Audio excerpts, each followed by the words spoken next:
الأنبياء أما بعد فأعوذ بالله من الشيطان الرجيم بسم الله الرحمن الرحيم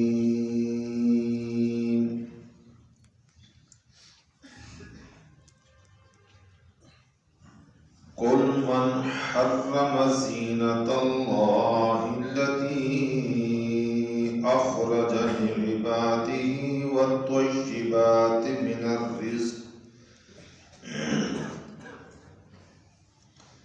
قل هي للذين آمنوا في الحياة الدنيا خالصة يوم القيامة كذلك نفصل الآيات لقوم يعلمون قل إنما حرم ربي الفواحش ما ظهر منها وما بطن والإثم والبغي بغير الحق وأن تشركوا بالله ما لم ينزل به سلطانا وأن تقولوا على الله ما لا تعلمون ولكل أمة أجل فإذا جاء أجلهم لا يستأخرون ساعة ولا يستقدمون صدق الله مولانا العظيم وبلغنا رسوله النبي الكريم ونحن على ذلك لمن الشاهدين والشاكرين والحمد لله رب العالمين درود اللهم صل على محمد وعلى آل محمد كما صليت على إبراهيم وعلى آل إبراهيم إنك حميد مجيد اللهم بارك على محمد وعلى آل محمد كما باركت على إبراهيم وعلى آل إبراهيم إنك حميد مجيد قابل صد تقریم میرے بزرگوں نوجوان بھائیوں، تلاوت کردہ آیات سے اوپر والی آیات میں مشرکین مکہ کی ان باطل رسومات کا ذکر تھا کہ اللہ کی حلال کردہ چیزوں کو خود اپنے لیے حرام قرار دیتے تھے۔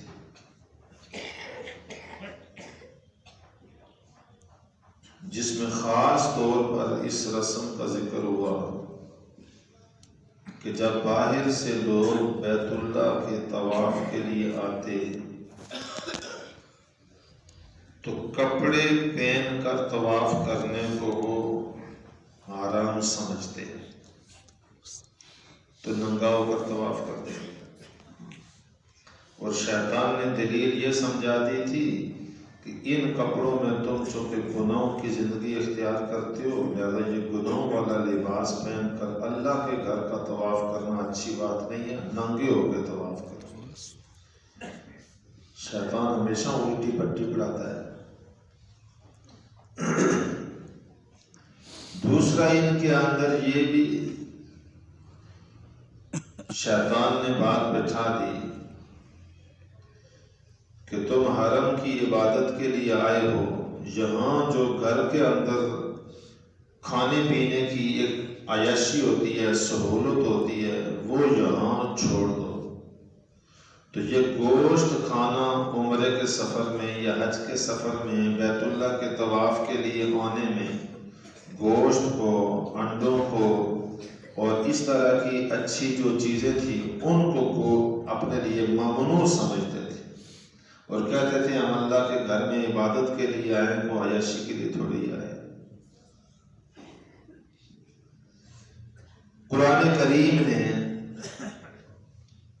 پچھلے رکوع کے آخر میں دونوں باتوں کے خلاف حکم دیا تھا، یا بنی آدم، اے اولاد آدم، خذوا زینتکم عند کل مسجد، اپنے زینت کا لباس پہن لو نماز کے وقت، طواف کے وقت، بیت اللہ کی جو ہے وہ طواف کے وقت زینت کا لباس پہن لو۔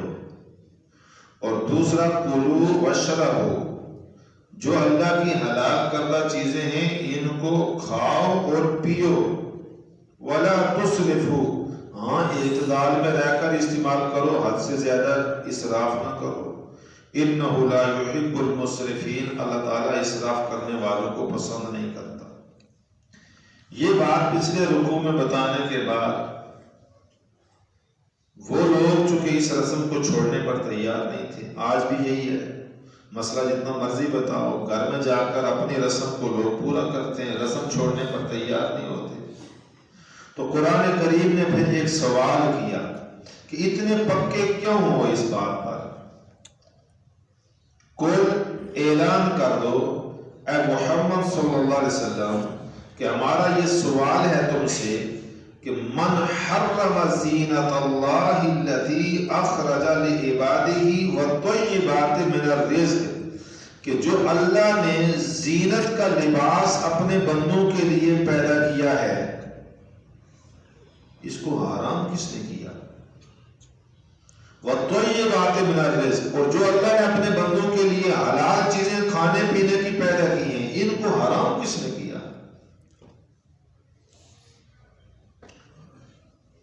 اللہ تو ان کو کیا کر رہا ہے؟ حلال لباس مرد کے لیے ایک تو سطر کی حد تک، وہ تو چھپانا فرض ہے، باقی پورے جسم کا لباس انسان کی زیب و زینت ہے، انسان کی آرائش ہے، خوبصورتی ہے، تو اس زیب و زینت کو اللہ نے تمہارے لیے پیدا کیا ہے، اس کو طواف کے لیے اتارنا، پابندی لگانا کہ نہیں پہن سکتے ہو، طواف کے دوران لباس کا پہننا حرام ہونے کا حکم یہ کس نے دیا تمہیں؟ اور اس عمرے کی عبادت کے دوران، اس سفر کے دوران مرغن چیزیں، گوشت، انڈا، پنیر، اس طرح کی حلال چیزیں کھانے کو پابندی تمہارے پر کس نے لگائی ہے؟ آج کل بھی بہت صوفی لوگ ہوتے ہیں، جاتے ہیں طواف کے لیے، عمرے کے لیے، حج کے لیے، تو کہتے ہیں بس جی ہم تو ادھر حرم میں ہی لیٹیں گے، ادھر ہی زمزم کا پانی پیئیں گے، باہر ہم جائیں گے ہی نہیں، نہ کچھ کھائیں گے نہ پیئیں گے۔ بھائی اللہ کی نعمتیں ہیں، جو استطاعت میں ہے لو، کھاؤ، آرام بھی کرو، ایک اعتدال کے ساتھ بندگی ہے۔ تو اللہ تعالیٰ نے یہ سوال کیا، من حرم زینت اللہ التی اخرج لعبادہ، کہ اللہ کی اس زینت کو جو اللہ نے پیدا کی ہے اپنے بندوں کے لیے، کس نے حرام کیا ہے؟ وَالطَّيِّبَاتُ مِنَ الرِّزْقِ، اور جو پاکیزہ اور حلال چیزیں اللہ نے رزق کی پیدا کی ہیں، کھانے پینے کی، ان کو کس نے حرام کیا ہے؟ یہاں بھی ملنگ قسم کے لوگ، جاہل عامل قسم کے لوگ بہت ساری چیزوں کو حرام قرار دے دیتے ہیں، یہ نہیں کھانا، وہ نہیں کھانا، یہ نہیں پینا، وہ نہیں پینا۔ تو اس طرح کی چیزیں جو ہے وہ اپنے اوپر خود ساختہ پابندیاں نہیں لگانی چاہیے، اللہ کے حکم کے خلاف آتا ہے۔ اللہ کے اس اعلان کے باوجود مشرکین باز نہیں آتے تھے۔ حضور صلی اللہ علیہ وسلم 13 سال مکے میں یہ بات سمجھاتے رہے، لوگ مانتے نہیں تھے، آپ چلے گئے مدینہ میں،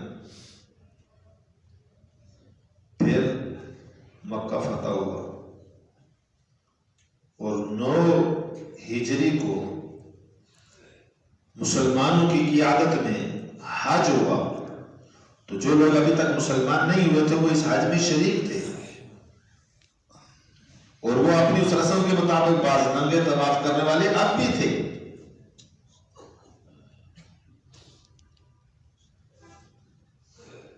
تو رسول اللہ صلی اللہ علیہ وسلم نے ابو بکر صدیق رضی اللہ تعالیٰ عنہ کو اور ان کی معاونت کے لیے حضرت علی رضی اللہ تعالیٰ عنہ کو یہ حکم دے کر بھیجا کہ عرفات میں، مزدلفہ میں، مینا میں، صفا پر، مروہ پر، بیت اللہ کے طواف کے دوران، ان ساری جگہوں پر جب مجمع کثرت سے ہوتا ہے، اعلان کر دو اللہ یطوفن بالبیت عریانا، آج کے بعد کوئی بیت اللہ کا ننگے ہو کر طواف نہیں کر سکتا۔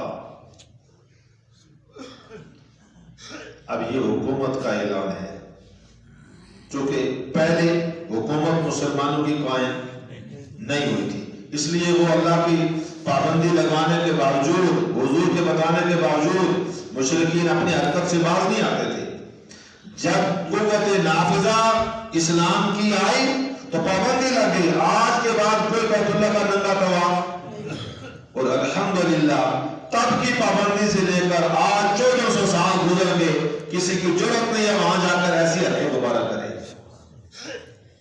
اس لیے کہتے ہیں اسلام لوگوں میں منت سے نہیں پھیلتا، اسلام قوت نافذہ، حکومت کے پھیلانے سے پھیلتا ہے۔ ہماری حکومتیں خود چکے اسلام سے دور ہو چکی ہیں بیچاری۔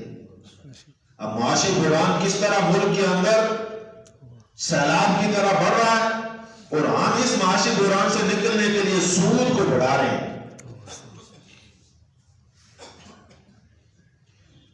رسول اللہ صلی اللہ علیہ وسلم نے جس طرح مشرکین کی خود ساختہ حرام چیزوں کو حلال ہونے کا حکم جاری فرمایا، اسی طرح مشرکین نے جو اللہ کی حرام کردہ چیزوں کو حلال رکھا تھا، ان کے بھی حرام ہونے کا اعلان کیا کہ خبردار، آج کے بعد کوئی کسی سے سود کا لین دین نہیں کر سکتا۔ جو زمانہ جاہلیت کا لوگوں کے سے سود آتا تھا، آج کے بعد اس سود کا مطالبہ نہیں کر سکتا، صرف اپنا اصل قرضہ، اصل رقم واپس لے سکتا ہے۔ اور روایت قائم کرنے کے لیے سب سے پہلے اپنا اعلان کیا رسول اللہ صلی اللہ علیہ وسلم نے کہ میرے چچا عباس کا جو لوگوں کے ساتھ لین دین تھا اور اس میں جتنا سود لوگوں سے آتا تھا، ہم لوگوں کو چھوڑ دیتے ہیں اور سود وصول نہیں کرنے دیں گے۔ اس راستے پر جب مسلمان آئیں گے تو بحران سے نکلیں گے، بحران سے اگر نہیں دس سے بس نہیں ہے۔ جس طرح اللہ کے حرام بیان کرنے کے باوجود مشرکین مکہ اسلام کی قوت نافذہ نہ ہونے کی وجہ سے باز نہیں آ رہے تھے، اسی طرح آج دنیا اسلام میں مسلمانوں کی حکومتیں ہیں لیکن اسلام کی حکومت نہیں ہے، اس وجہ سے ہمارے پیٹنے کے باوجود بھی کوئی اس کو ماننے کے لیے عمل کے لیے تیار۔ آج بھی آپ دیکھو 3% اسٹیٹ بینک نے سود میں مزید اضافہ کر دیا، 17% سے 20% کر دیا۔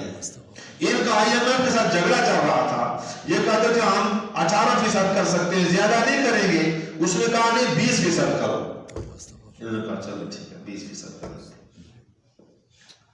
یعنی جہاں آگ لگی ہو وہاں پیٹرول 1 لیٹر نہیں ڈالیں گے، 10 لیٹر ڈالیں گے، آگ بجھے گی یا تیز ہوگی؟ اللہ سے جنگ کا اعلان ہم اور قوت کے ساتھ کر رہے ہیں تو کیسے بچ پائیں گے؟ اجتماعی طور پر قوم کو ضرورت ہے استغفار کی، اور استغفار ہے نہیں کہ آتی بیٹا میں تو استغفر اللہ، اللہ معاف کر۔ اجتماعی طور پر توبہ یہ ہے کہ ہم اس سود کو ختم کریں اور سود کے لین دین کرنے والوں کے ساتھ سوشل بائیکاٹ کریں۔ کیا کہہ رہے ہیں؟ تو یہ سوال پیدا ہوتا ہے خود قرآن کریم نے کہ جو اللہ نے چیزیں حلال کی ہیں ان کو حرام کس نے کیا ہے، اور جو چیزیں اللہ نے حرام کی ہیں ان کو تمہارے لیے جائز کس نے کی ہے۔ یہ نہیں کہ انسان سن کے حرام ہو کہتے مکے والے پاگل سے ننگے طواف کرنے سے ہم ان سے زیادہ پاگل ہیں، وہ تو کلمہ نہیں پڑھتے تھے، ہم کلمہ پڑھ کر سود کھانا باز نہیں آتے۔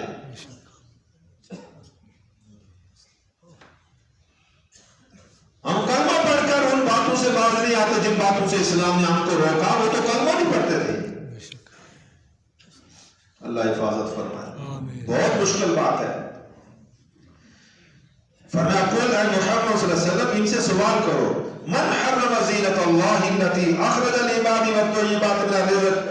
اللہ کی وہ زینت والا لباس جو اللہ نے اپنے بندوں کے لیے پیدا کیا ہے, کس نے اس کو تمہارے لیے حرام کیا بیت اللہ کے طواف کے دوران؟ والطیبات من الرزق, اور جو حلال اور پاکیزہ رزق کی چیزیں, کھانے کی چیزیں اللہ نے بنائی ہیں, ان کو تمہارے لیے کس نے حرام کیا عمرے کے اس مقدس سفر میں؟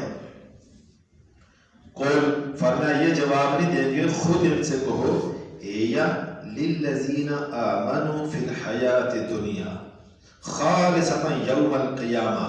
فرمایا اللہ تعالیٰ کہتے ہیں کہ اعلان کرو کہ دنیا میں یہ جو چیزیں ہیں, لباس کی, طعام کی, عمدہ غذائیں, کھانے اور پینے کی, یہ جتنی مشروبات کی چیزیں ہیں, ملبوسات کی چیزیں ہیں, مطعومات کی چیزیں ہیں, جتنی مکانات کی چیزیں ہیں, جتنے تمہارے تجارت اور اسباب سفر, اسباب معاش ہیں, یہ سارے کے سارے اللہ کہتا ہے میں نے اصل میں پیدا کیے ہیں ایمان والوں کے لیے.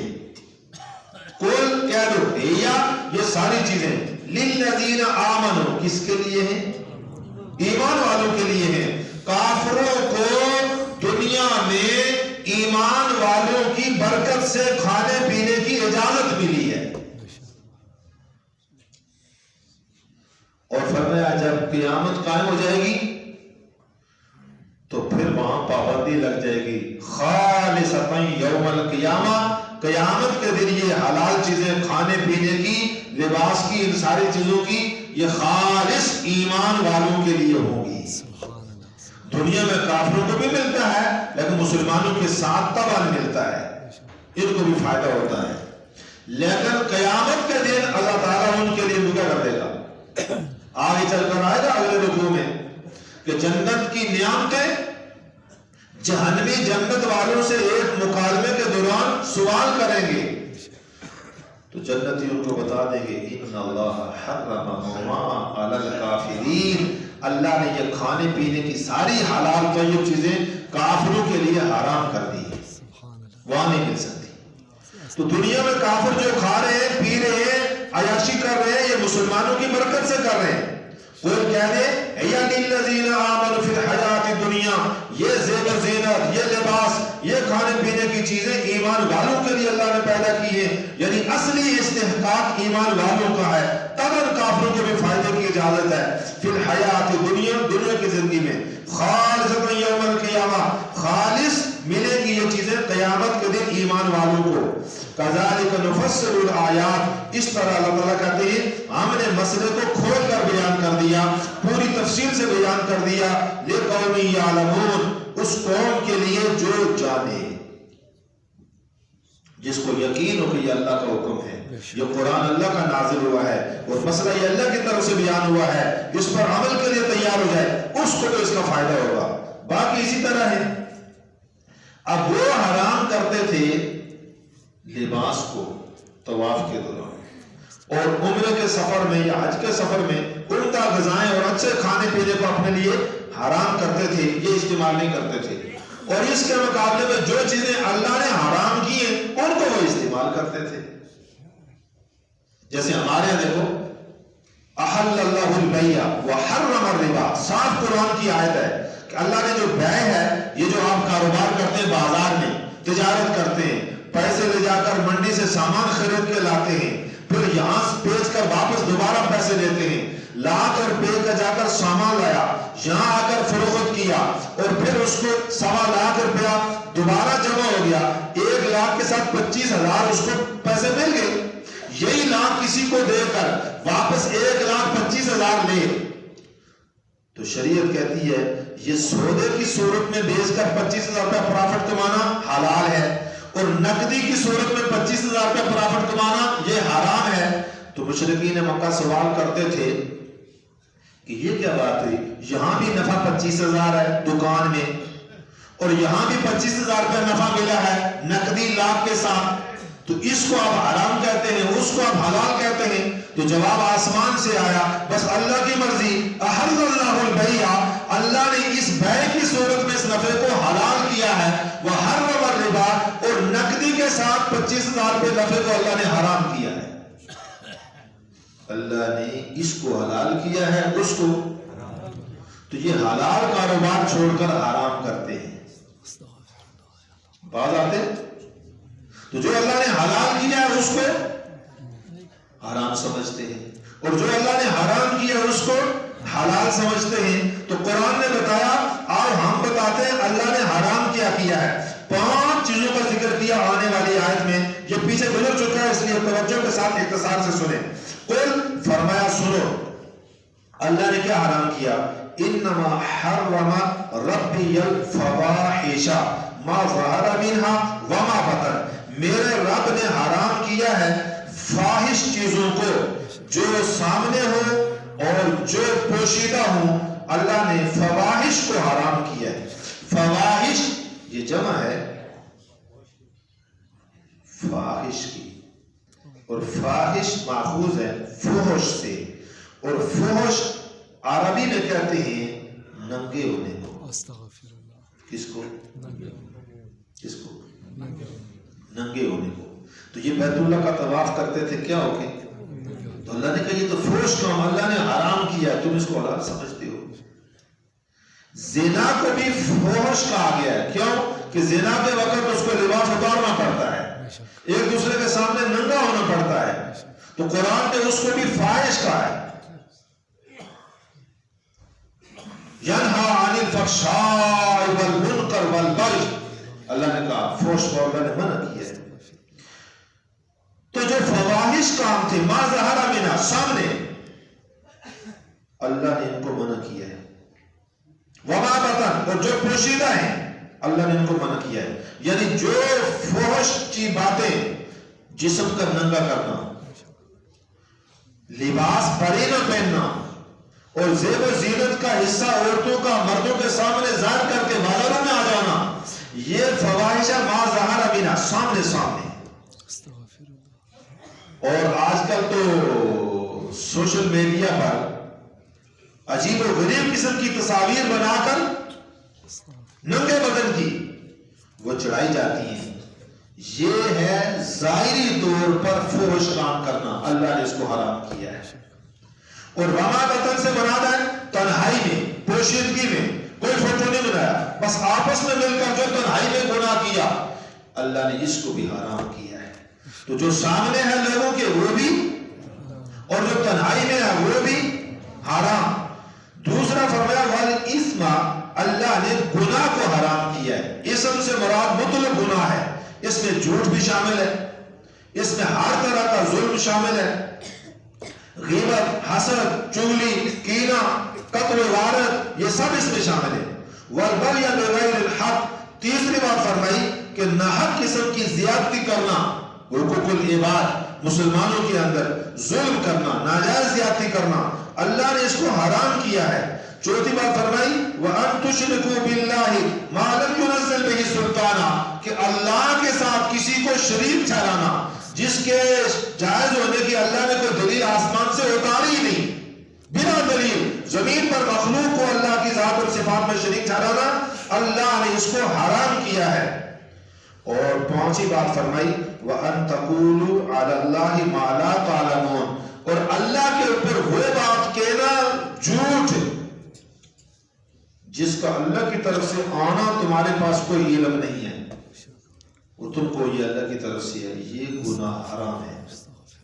جیسے پیچھے گزرا کہ مکے والے بیت اللہ کا ننگا طواف کرتے, تو ان سے پوچھتے یہ کس نے تم کو حکم دیا, تو کہتے تھے اللہ تعالیٰ نے حکم دیا ہے. کس نے حکم دیا ہے؟ تو اللہ کہتا ہے میں نے یہ بات کہی نہیں تو میرے ذمہ جھوٹ بولتے ہو.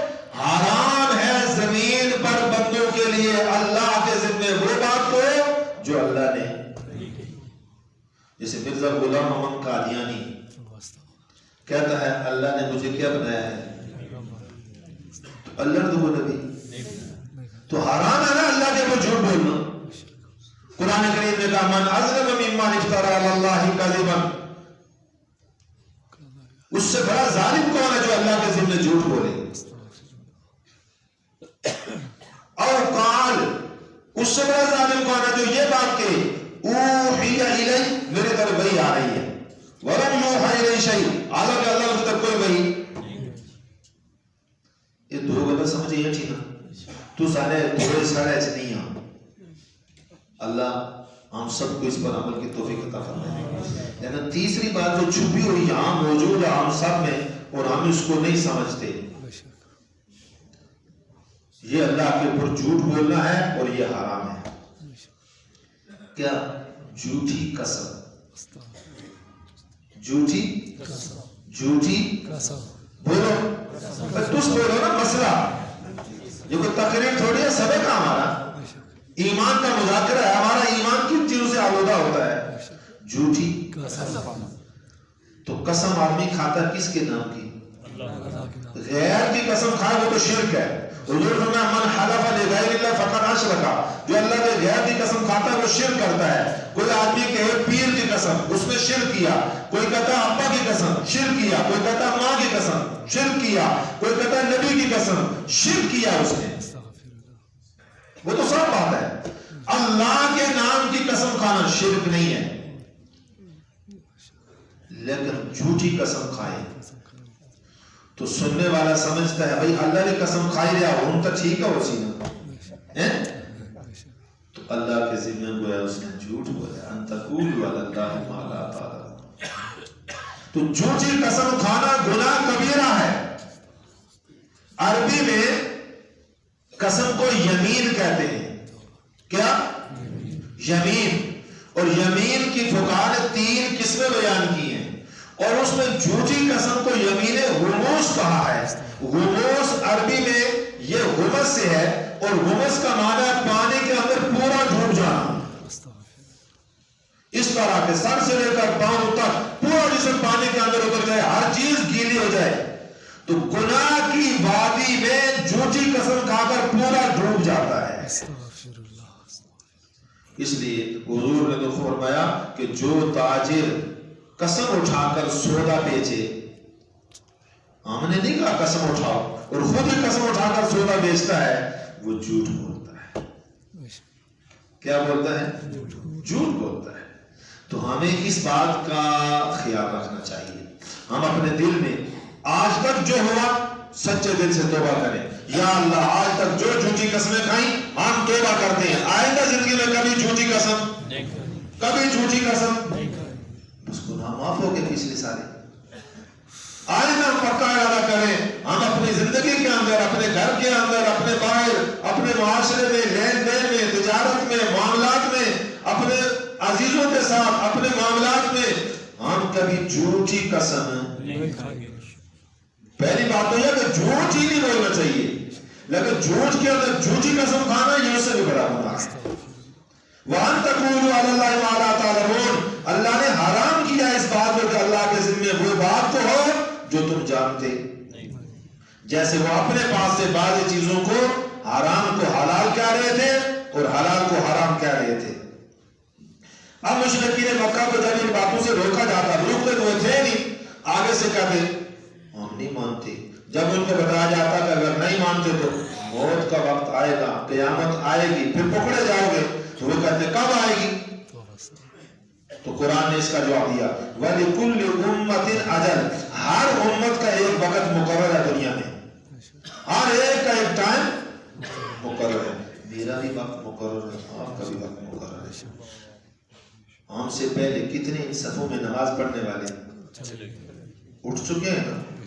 اٹھ چکے ہیں تو وہ اٹھ چکے ہیں ان کا وقت پورا ہو گیا ہے ہمارا وقت ابھی باقی ہے لیکن وقت ہمارا بھی مقرر ہے فرمایا فَإِذَا جَاءَ أَجَلُهُمْ جب ان کی موت کا وقت پورا ہو جائے تو پھر اللہ کے ہاں لا يَسْتَأْخِرُونَ سَاعَةً وَلَا يَسْتَقْدِمُونَ ایک لمحہ نہ آگے ہوگا نہ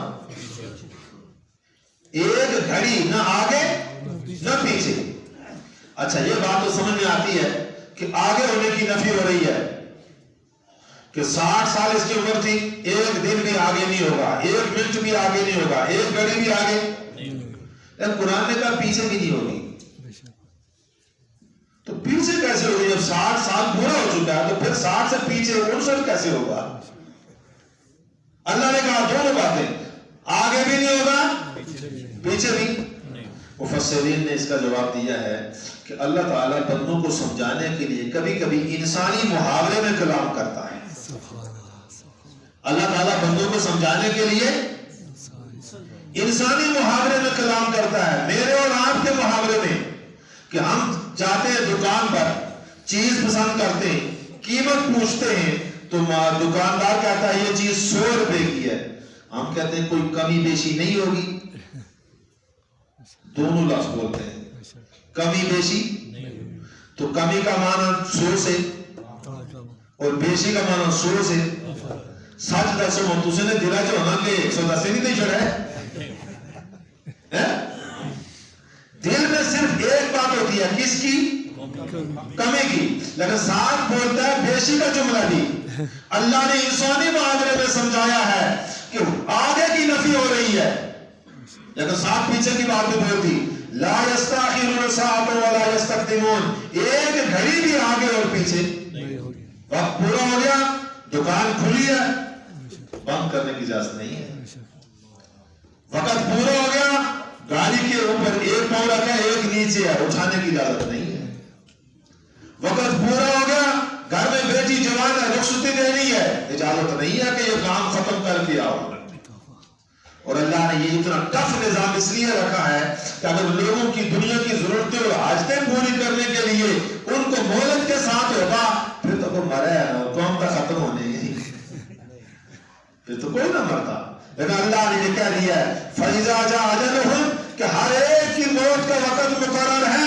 اے مشرکین مکہ, اعتراض کرنے والوں, تمہاری بھی موت کا وقت مقرر ہے, قیامت کا بھی وقت مقرر ہے. جب وقت آئے گا لا یستاخرون ساعۃ ولا یستقدمون, ایک گھڑی بھی آگے اور پیچھے نہیں ہوگا.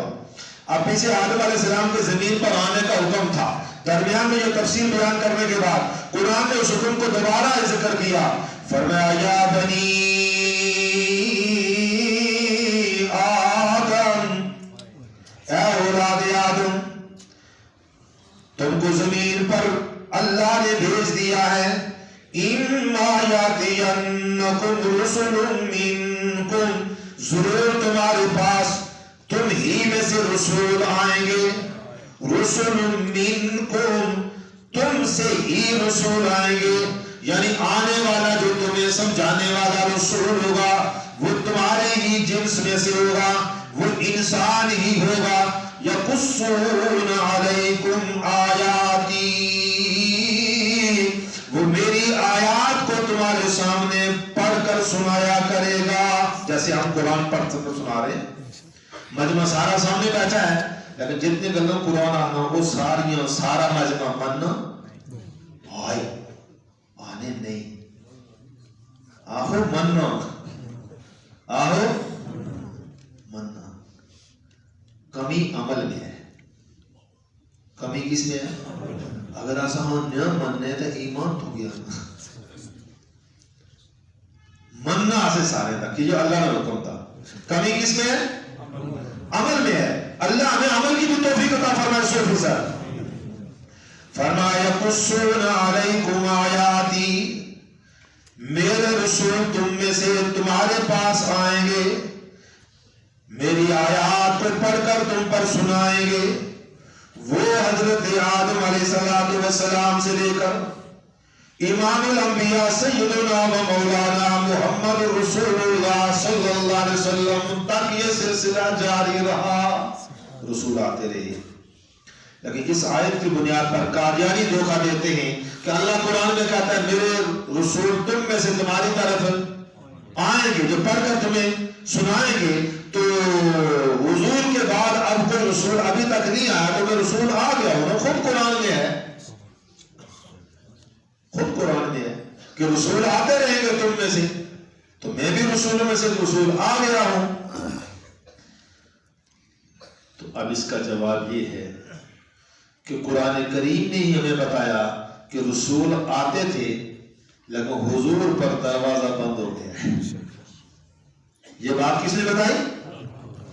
ما کان محمد ابا احد من رجالکم ولکن رسول اللہ وخاتم النبیین.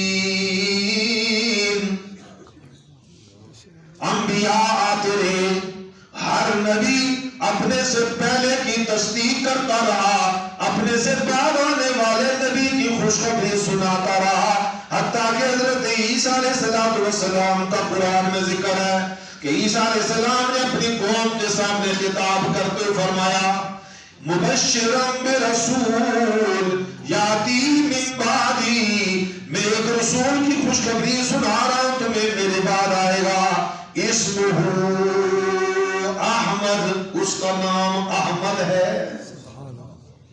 حضور صلی اللہ علیہ وسلم نے فرمایا میرے دو نام ذاتی، محمد بھی اور احمد بھی۔ احمد میرا نام آسمان والوں میں مشہور ہے، محمد میرا نام زمین والوں میں مشہور ہے۔ تو عیسیٰ علیہ السلام تک تو یہ سلسلہ جاری رہا، پچھلے رسول کی تصدیق، آگے آنے والے رسول کی خوشخبری، لیکن جب قرآن نازل ہوا تو فرمایا خاتم النبیین، ختم نبوت ہے، دروازہ بند ہو گیا، اب کوئی نبی اچھا نبی نہیں آئے گا تو دعوت کا کام بھی ختم، دعوت کا کام بھی ختم، تو دعوت تو ضروری ہے اور دعوت تو نبی دیتے تھے۔ تو قرآن نے کہا ختم نبوت کے صدقے سے وہ دعوت جو اللہ نبیوں اور رسولوں کے ذریعے سے بندوں کو پہنچاتے تھے، اللہ نے یہ ذمہ داری محمد صلی اللہ علیہ وسلم کی امت کو دے دی ہے۔ سبحان اللہ، ذرا اونچی آواز۔ وہ کام جو اللہ نبیوں سے لیتے تھے وہ کام اللہ اس امت سے لے رہا ہے۔ کنتم خیر امت اخرجت للناس تأمرون بالمعروف وتنہون عن المنکر، تم بہترین امت ہو انسانوں کے لیے نکالے گئے، تمہارا کام ہے امر بالمعروف کرنا اور نہی عن المنکر کرنا۔ بدبختی یہ ہے کہ مسلمان الٹ کرنے لگا ہے، کیا امر بالمنکر اور نہی عن المعروف۔ اور سنو قرآن کریم نے یہ الٹ کرنے والے کو منافق کہا ہے۔ فاطمہ نہ سونا دوسرے اوپر بدولی مارا علاوہ جلوس لیتا نہ ہے۔ قرآن کریم نے کہا المنافقون والمنافقات بعضهم من بعض، منافق مرد اور منافق عورتیں آپس میں ایک دوسرے سے دوستانہ تعلق ہے۔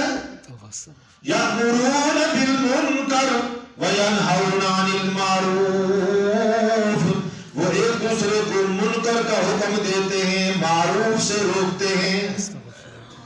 اور جو ایمان والے ہیں ان کی صفت قرآن نے بیان کی والمؤمنون والمؤمنات بعضهم اولیاء بعض، مومن مرد اور مومن عورتیں آپس میں ایک دوسرے کے مددگار ہیں۔ یأمرون بالمعروف وینہون عن المنکر، ان کا کام آپس میں ایک دوسرے کو معروف کا حکم دینا ہے، منکر سے روکنا ہے۔ معروف نیکی کو کہتے ہیں اور منکر بدی کو کہتے ہیں۔ مسلمان کا کام ہے مسلمان کو نیکی کا حکم دینا اور بدی سے۔ اللہ نے یہ توفیق عطا فرمائی، کچھ سمجھ آئی کہ نہیں؟ تو وہ کام ہمارے ذمہ لگا ہے۔ فرمایا فمن اتقى واصلح، جس نے اللہ کے رسول کی دعوت کو سن کر اپنے آپ کو بچا لیا کفر سے، شرک سے، واصلح اور ایمان اور اعمال صالحہ کی زندگی اختیار کر کے اپنی زندگی کو درست کر لیا، ٹھیک کر لیا، فلا خوف علیہم ولا هم يحزنون، ان کے لیے خوشخبری ہے جب یہ موت کے دروازے پر پہنچیں گے اللہ اعلان کرتا ہے کوئی خوف نہیں ہوگا، ان پر کوئی غم نہیں ہوگا۔ دنیا کی زندگی میں مومن سب سے زیادہ خوف والا رہتا ہے۔ یہاں جو خوف کی نفی ہے یہ دنیا کی اس زندگی میں نہیں ہے۔ کیوں جی ڈر لگتا ہے کہ نماز پڑھنے کے باوجود، روزہ رکھنے کے باوجود۔ ابو بکر صدیق سب سے متقی لیکن سب سے زیادہ ڈر رہے تھے اللہ کے سامنے کیسی پیشی ہوگی، کیا حال ہوگا۔ یہ دنیا میں ڈرنے کا نفی نہیں ہے، یہاں یہ ڈرنے کی نفی ہے موت کے وقت۔ کب؟ موت کے وقت۔ مومن موت کے دروازے پر پہنچ کر کوئی خوف نہیں ہے، کوئی غم حزن اور خوف کسے کہتے ہیں؟ حزن کہتے ہیں جو چیز آپ سے فوت ہو جائے، آپ سے چھوٹ جائے، اس پر جو دل میں ایک کیفیت پیدا ہوتی ہے اسے کیا کہتے ہیں؟ حزن، غم۔ اور خوف کہتے ہیں جو بعد میں پیش آنے والی ہے۔ اب مومن موت کے دروازے پر پہنچا ہے، بچے چھوٹ رہے ہیں،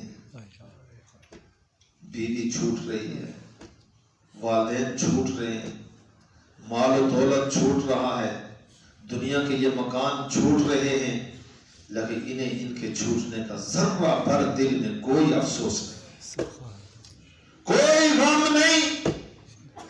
موت کے دروازے پر اور آگے قبر کا عذاب آنے والا ہے، جہنم کی آگ پیش آنے والی ہے، اسے کوئی خوف نہیں۔ یہ ساری زندگی ڈرتا رہا، اب موت کے وقت بے خوف کیوں ہو گیا؟ اور ساری زندگی جس اولاد کے لیے یہ رنجیدہ اور پریشان اور دعائیں کرتا رہا، آج اس اولاد کو اپنے سے جدا کرنا کوئی غم نہیں، کیوں؟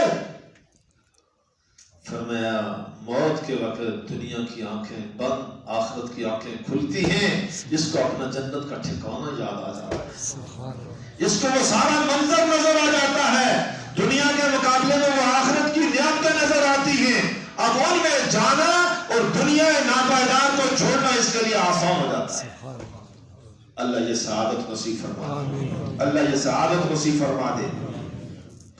فرمایا فمن اتقى واصلح، یہ ساری دعوت کا مقصد یہ ہے کہ جو آدمی اللہ کے قرآن کی دعوت سن کر اپنے آپ کو برائیوں سے بچاتا رہا، واصلح، اور اپنی زندگی کو درست کرتا رہا ایمان اور اعمال صالحہ سے، فلا خوف علیہم، کوئی خوف نہیں، ولا هم يحزنون، کوئی غم نہیں، والذین کذبوا بآیاتنا، اور جو لوگ دنیا میں بگڑ گئے، نہیں مانا۔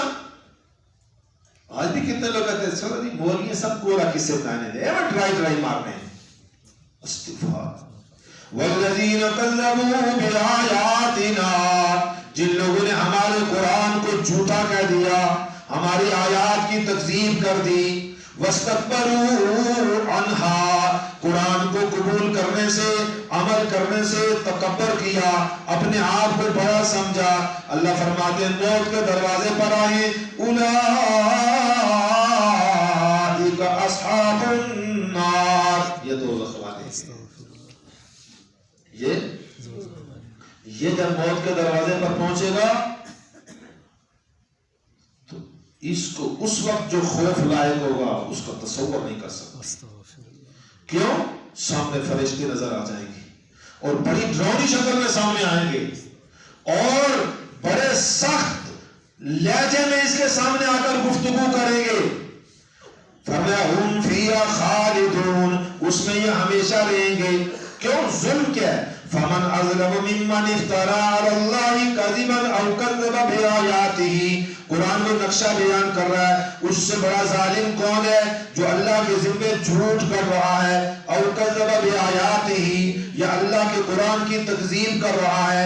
اولئک ینالهم نصیبهم من الکتاب، ان کا حصہ جو اللہ کی تقدیر میں دنیا کی عمر کا ملا ہے، رزق ملا ہے، لباس ملا ہے، کھانے پینے کی جو چیزیں ملی ہیں یہ ان کو مل رہی ہیں، لیکن جب موت کا وقت آئے گا، حتی اذا جاءتهم رسلنا، جب ہمارے فرشتے آئیں گے، یتوفونہم، ان کی روح قبض کرنے، ان کی جان کو نکالنے، اس وقت کی کیفیت کیا ہوگی؟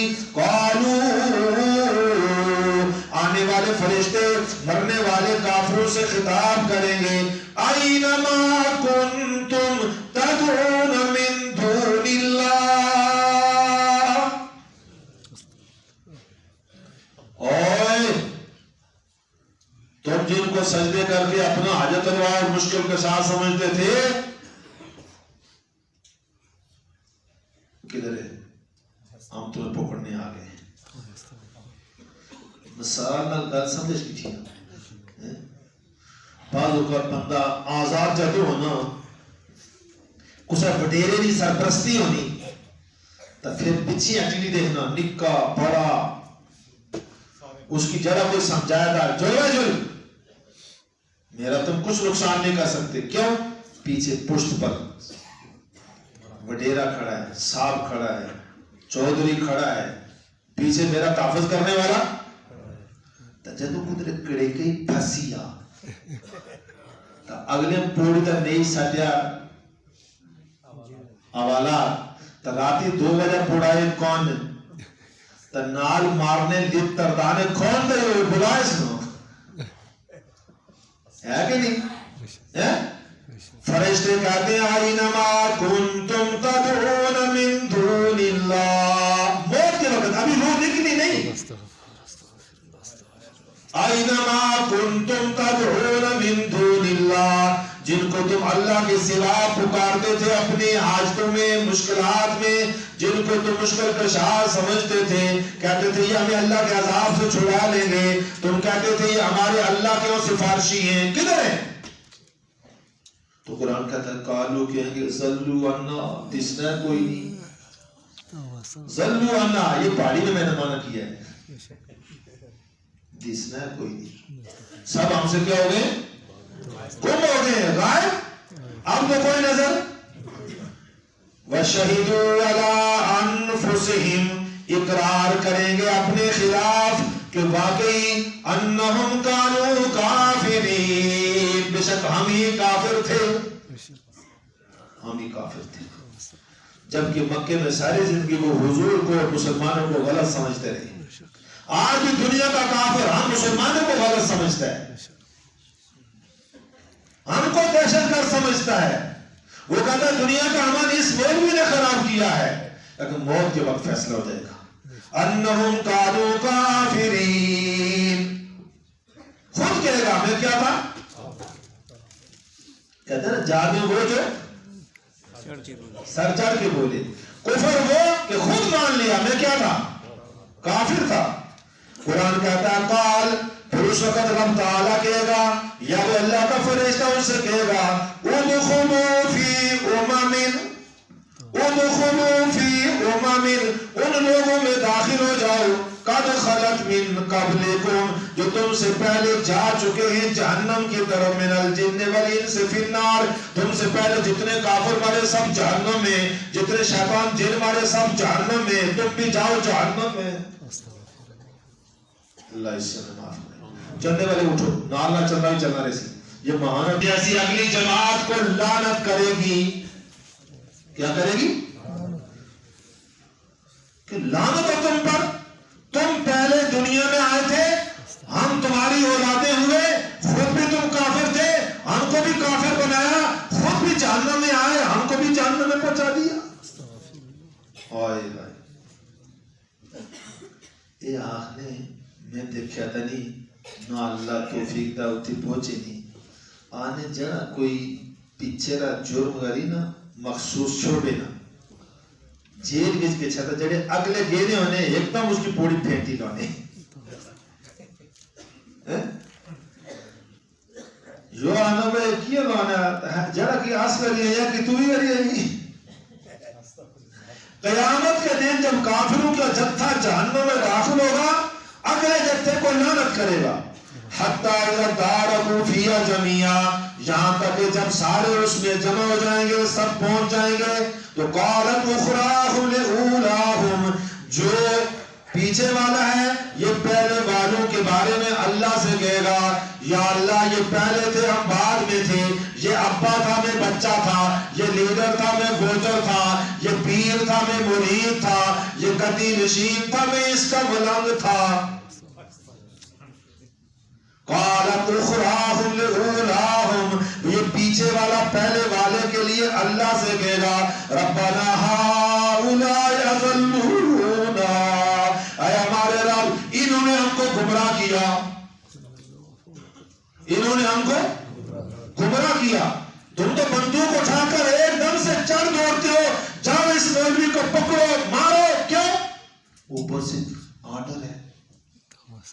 تو قیامت کے دن کہے گا یا اللہ اس اوپر والے نے مجھے کہا تھا, میں نے بے گناہ کو مارا, اس کو ڈبل عذاب دے، اس بڑے کو. اضلونا، جس نے ہم کو کیا کیا؟ فآتہم عذابا ضعفا من النار، پروردگار ان کو ڈبل عذاب دے. اللہ کہتا ہے یہاں کچھ فضل نہیں، یہاں سب کوئی ڈبل ہے، کلو ڈبل. یہاں ڈبل شاہ ہوتا ہے، پیسے ڈبل کر کے دوں گا. لوگ کہتے ہیں ایک دم سے جاؤ، ڈبل کرا کے لاؤ. وہاں کہیں گے یا اللہ ان کو ڈبل عذاب دے. اللہ فرماتے ہیں لِكُلٍّ ضِعْفٌ، ہر ایک کو ڈبل عذاب ہے. لیکن دوسرے کو جو تم عذاب دیکھ رہے ہو اپنے عذاب سے کم لگتا ہے. دوسرے کا عذاب تم کو اپنے سے وَلَٰكِن لَّا تَعْلَمُونَ، اس کو بھی ڈبل عذاب ہے لیکن تم کو سمجھ نہیں. اس کی بھی مثال دیتا ہوں. بخار کی دو قسمیں ہیں. ایک بخار کا جو جسم میں باہر آ جاتا ہے اور ایک بخار ہے وہ جو جسم کے اندر ہوتا ہے.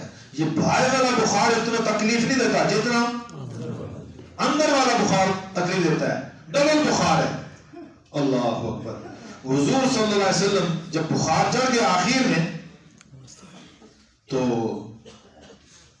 ایک صحابی نے آپ کو ہاتھ لگایا، کہا یا رسول اللہ آپ کو تو ڈبل بخار ہے، آپ کو بخار بہت زیادہ ہے. فرمایا جتنا تم دو آدمیوں کو بخار آتا ہے اتنا مجھ اکیلے کو ہے.